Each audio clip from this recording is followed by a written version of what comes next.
आप सभी का स्वागत है रियाज सर की क्लास में। आज हम देखने वाले हैं कक्षा 10वीं गणित अध्याय 2 दो चरों का रैखिक समीकरण, हिंदी माध्यम एससीईआरटी सीजी। आज का टॉपिक है युगपद समीकरण। ठीक है, पेज नंबर है 32 पाठ्य पुस्तक में।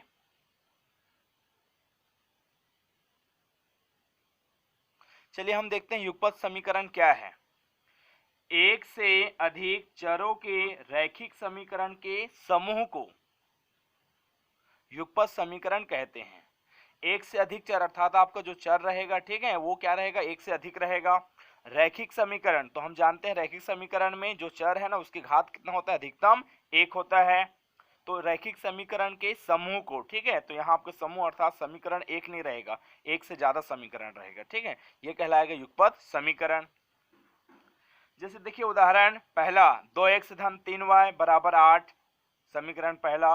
3x ऋण 5y बराबर 1, ये समीकरण दूसरा। तो ये आपके एक साथ है, युगपद साथ में। ठीक है, तो वैसे आपका दूसरा x धन y बराबर 6, x बराबर y धन 2, ये भी समीकरण 1 2 बन गया। ठीक है, तीसरा भी आपका 3x धन 2y ऋण 12 बराबर 0, x ऋण y धन 1 बराबर 0। ठीक है, 2x धन 5y बराबर 8/3 और 3x ऋण 2y बराबर 5/6। ये सभी क्या है, आपका युगपद समीकरण है।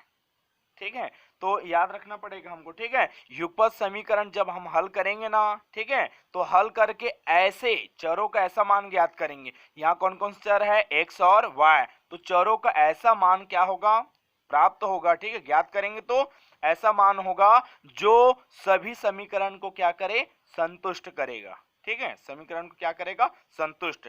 x का जो भी मान मिलेगा, y का जो भी मान मिलेगा, ठीक है, उसके बाद x और y का मान जो प्राप्त होगा उसको हम आपका जांच करके भी देखेंगे। ठीक है, x और y का मान आपका रखेंगे तो इन सब को हल करने पर 8 आ जाए, और x और y का मान यहाँ पर भी वही रखेंगे, लेकिन हल करने पर क्या आ जाए, यहाँ 1 आ जाए। ठीक है, तो चलिए आपको उदाहरण देखें। उदाहरण पहला है, यदि कुछ हिरणों और कुछ सारस पक्षियों के पैरों की कुल संख्या 180 तथा आंखों की संख्या 120 है, तो बताइए कितने हिरण व कितने सारस। ठीक है, तो चलिए हल करते हैं। तो यहाँ आपका दो नाम आया है, एक आया हिरण, दूसरा क्या आया है, सारस। तो दोनों का आपका संख्या कितना ये हमें मालूम नहीं है, तो पहले हमको मानना पड़ेगा। माना हिरणों की संख्या, हिरणों की संख्या x है।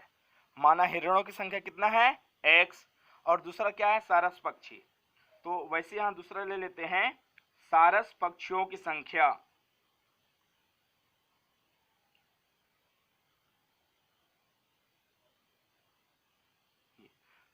सारस पक्षियों की संख्या हम ले लेते हैं क्या, y। अब प्रश्न में देखते हैं कि हिरणों की संख्या और पक्षियों की संख्या के बारे में। ठीक है, यहाँ क्या हमें कुछ तथ्य दिए गए हैं। यहाँ दिया गया है हिरणों और सारस पक्षियों के पैरों की संख्या, तो अर्थात दोनों का आपका कितने कितने पैर होते हैं ये देखेंगे। फिर दिया गया है आंखों की संख्या, तो ये आपका हिरण और सारस में आंखों की संख्या भी देखना है। तो चलिए हम यहाँ लिख लेते हैं, हम जानते हैं कि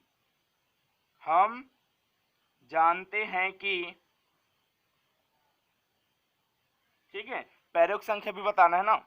हम जानते हैं कि, ठीक है, पहला लिख देते हैं हिरण व सारस पक्षियों के पैर, तो लिखेंगे हिरण के कितने पैर होते हैं, हिरण के 4, हिरण के 4 पैर तथा सारस पक्षी के 2 पैर होते हैं।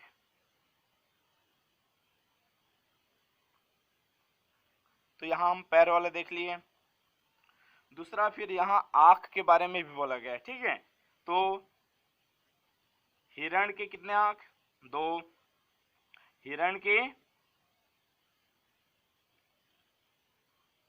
2 आंखें तथा सारस पक्षी उसके भी 2 आंखें। हिरण के 2 आंखें तथा सारस पक्षी के भी दो आंखें होते हैं, दो आंखें होती हैं।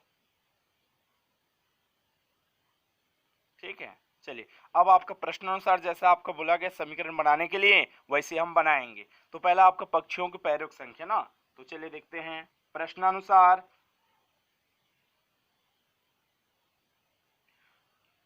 दोनों के हिरण और सारस दोनों के पैरों की संख्या लेना है ना। ठीक है, तो यहां प्रश्नानुसार हिरणों के पैरों की संख्या धन, दूसरा है सारस पक्षी, सारस के पैरों की संख्या। तो प्रश्नानुसार बोला गया है कि जब हिरणों के पैरों की संख्या और सारस पक्षियों के पैरों की संख्या को जब हम जोड़ेंगे तो कुल कितना हो जाता है 180। तो यहां लिख देते हैं बराबर 180। हिरणों की संख्या को बताइए, हिरणों की संख्या को हम क्या माने हैं, हिरणों की संख्या को x, और सारस पक्षी की संख्या y, बराबर 180 का 180। ठीक है, अब देखिए यहां हम जानते हैं अगर एक हिरण लेंगे तो एक हिरण के कितने पैर, 4, और दो हिरण लेंगे तो एक के 4, तो दो से गुणा हो जाएगा, 2 चौक 8, 8 पैर हो जाएंगे। ठीक है, तो यहाँ जो भी संख्या है एक हिरण ना, जो भी संख्या है और यहाँ आपके जितने पैर रहेंगे उसके साथ क्या होगा, गुणा होते जाएगा, तो हमको कुल कितने पैर है पता चल जाएगा। एक हिरण के 4, दो हिरण के, तो 4 आपका पैर है 4 ही रहेगा। हिरण की संख्या बढ़ाते जाएंगे तो जो भी संख्या आपको बढ़ेगा उसी को हम 4 में क्या करते जाएंगे, गुणा करते जाएंगे। तो यहाँ आपका पैरों की संख्या, हिरण के कितने पैर, 4, तो यहाँ संख्या x है। ठीक है, लेकिन हम पैर ले लेंगे तो एक के 4, एक हिरण के 4 पैर, तो वैसे जितना संख्या रहेगा उसमें हम 4 का गुणा करते जाएंगे 4 का। सारस पक्षी के पैरों की संख्या कितना है, पक्षी के 2, तो यहाँ 2 हो जाएगा। तो ये बन गया समीकरण 1। ठीक है, वैसे ही और बोला गया था क्या, इस बार अब आंखें वाले हैं। ठीक है, आंखों की संख्या, हिरणों के आंखों की संख्या धन, सारस पक्षी के आंखों की संख्या, आंखों की संख्या, दोनों का योग सवाल में दिया गया है कितना, 120। तो चलिए हिरण की संख्या पहले बताइए x, हिरण की संख्या कितना x, और सारस पक्षी की संख्या क्या माने हैं y, बराबर 120 का 120। चूंकि आंखें कितने होते हैं हिरण के, 2, तो 2 से गुणा हो जाएगा। सारस पक्षी के भी कितने आंखें, 2, तो 2 से क्या हो जाएगा, गुणा हो जाएगा। ये बन जाएगा समीकरण 2। समीकरण 1 और 2, समीकरण पहला वाला और दूसरा वाले को हम देखते हैं तो समीकरण 1 में भी क्या है, 2y आया है, समीकरण 2 में भी क्या आया है, 2y आया है। यदि हम यहां से 2y का मान ज्ञात कर लेते हैं तो 2y बराबर क्या हो जाएगा, 120 का 120। 2x यहाँ कुछ न किस में, धन में, पक्षांतर करेंगे क्या हो जाएगा, ऋण में। तीसरा देखिए यहां अगर हम 2y का मान ज्ञात कर लेते हैं तो इसी 2y का मान को हम कहां रख सकते हैं, समीकरण 1 में रख सकते हैं। तो यहां लिख देते हैं 2y का मान कितना मिल गया, 120 ऋण 2x। 2y का मान समीकरण 1 में रखने पर, समीकरण 1 में रखने पर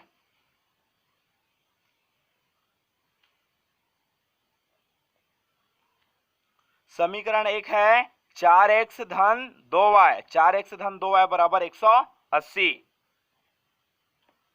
चलिए अब हम रख देते हैं समीकरण 1 में 2y का मान, 4x का 4x धन 2y का मान कितना मिला था, 120 ऋण 2x, बराबर 180 का 180। अब यहां देखिए 4x ऋण 2x बराबर 180 का 180। यहां 120 किस में है? धन में। पक्षांतर करेंगे तो हो जाएगा ऋण में। 4x ऋण 2x, 4x में से 2x गया कितना हो जाएगा? 4 में से 2 गया तो 2 आएगा, तो 4x में से 2x गया 2x बराबर 180 ऋण 120। 180 में 120 कम करेंगे आ जाएगा कितना? 60। हमें ज्ञात करना है x का मान। 2 का गुणा हो रहा है, चिपका है मतलब 2 का गुणा हो रहा है, तो यहाँ भाग, तो x बराबर कटाएंगे 2 तिया 6, 2 शून्य 0। इस तरह x बराबर कितना मिल गया? 30। और x क्या है? हिरणों की संख्या। x अर्थात हिरणों की संख्या।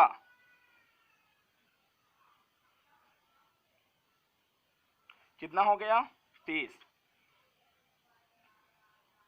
हिरणों की संख्या कितना हो गया? 30। अब इसी x का मान, इसी x का मान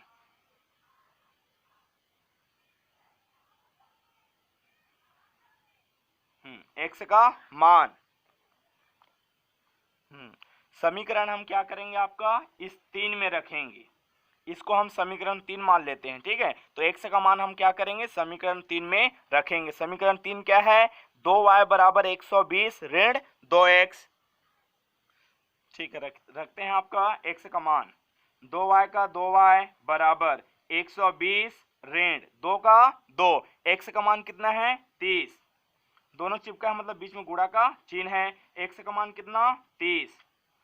2y बराबर 120 ऋण 30 गुणा 2 करेंगे कितना आ जाएगा? 60। 2y बराबर 120 ऋण 60, 120 में 60 कम करेंगे कितना आएगा? 60। फिर y बराबर 60, 2 का यहाँ गुणा हो रहा है, पक्षांतर करेंगे क्या हो जाएगा? भाग। तो इस तरह y बराबर क्या मिल गया? भाग करेंगे तो 2 एकम 2, 2 तिया 6, 2 शून्य 0। तो यहाँ y बराबर भी क्या मिल गया? 30। और y क्या है? सारस पक्षियों की संख्या। y